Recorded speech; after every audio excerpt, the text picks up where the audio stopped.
Alright, partners. Greetings, my fellow YouTubers, and welcome to Big D's Entertainment Rankings and Reviews. My name is Doyle, better known as the Big D to y'all, and you're probably wondering why the cowboy hat? Well, my friends, I may not have worn this in my country music stars ranking, but I thought I'd wear it just for fun for this special occasion for the next couple of reviews I'm going to be doing in my week at Disney. First off, I bring to you Hot Lead and Cold Feet from 1978.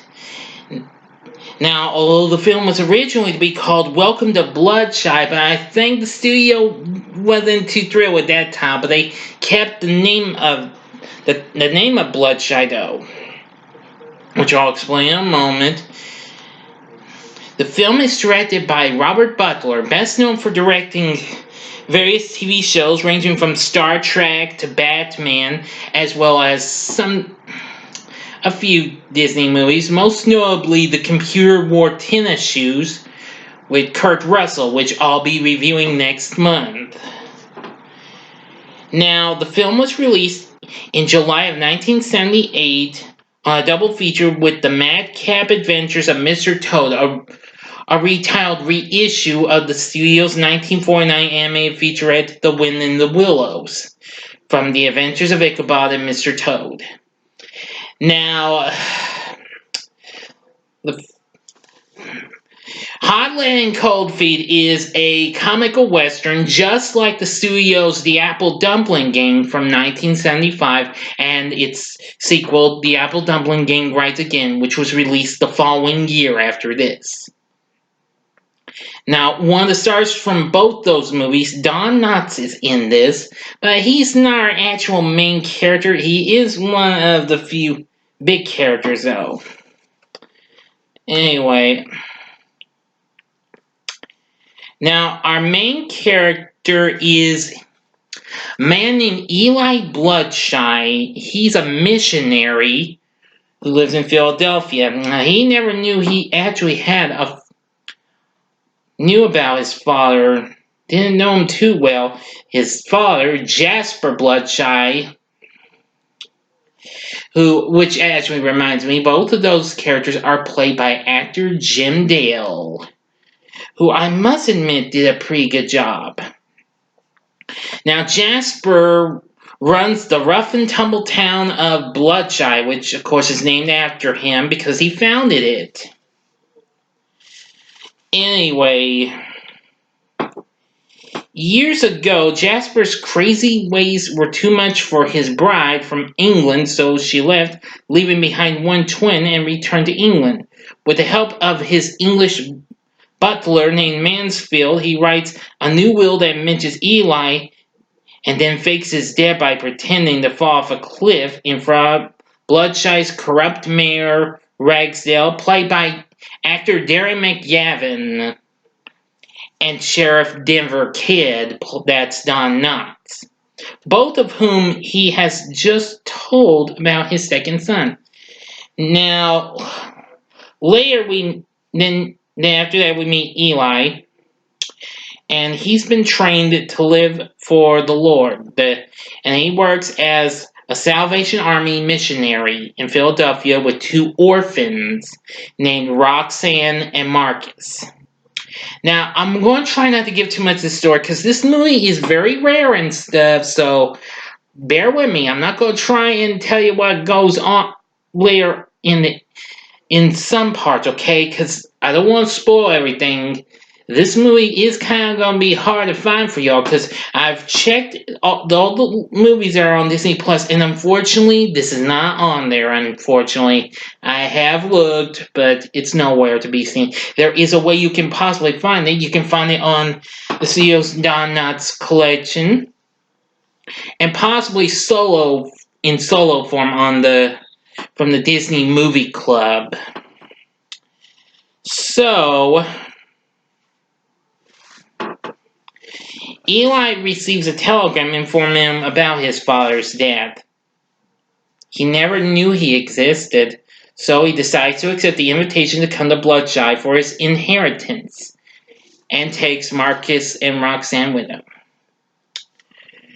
but their stagecoach is soon held up by a group of outlaws. But they aren't aware that Jasper's other son was a twin, because soon later on, when they arrive in Bloodshy along with a teacher named Jenny, that's Karen Valentine, they Eli soon has a run-in with a lookalike, and that happens to be his twin brother, and well, the real bit of a fear maker in Bloodshy, Wild Billy, who is played by, well, you're right, Jim Dale. Jim Dale actually plays 3 characters in this. Believe me, being out Haley Mills, who played, of course, both Sharon and Susan in the original Parent Trap years back. Wow, can you believe that? Playing 3 different characters in one movie. What could be better? Well, apparently, Eli's trying to convince the town folk all about what's going on, and he would be more than happy to help make things better and build a new school and a new church because their old ones burned down. So, Meanwhile, I will tell you that in certain scenes, Denver Kid has a run-in with rival of his named Rattlesnake, who is played by Jack Elam, who would appear in the Apple Dumpling Gang right again the following year. But anyway, I'm not really going to try and reveal too much more of what will happen, but I will go on and mention that after reading the will, a contest would be put in order, and it would be a miles-long obstacle course known as the Bloody Bloodshy Trail. That involves operating train engines, crossing a gorge using a rope, climbing a mountain, and driving a wagon. Now, I really won't tell you what happens in the end and what's going on here, because you're going to have to see this movie if you feel like you got what it takes to watch this. This movie is very underrated, and it's probably another Disney flick that doesn't get much talk about, and I completely understand, but hey, would I recommend Hot Lead and Cold Feet? Sure, go ahead, give it a try.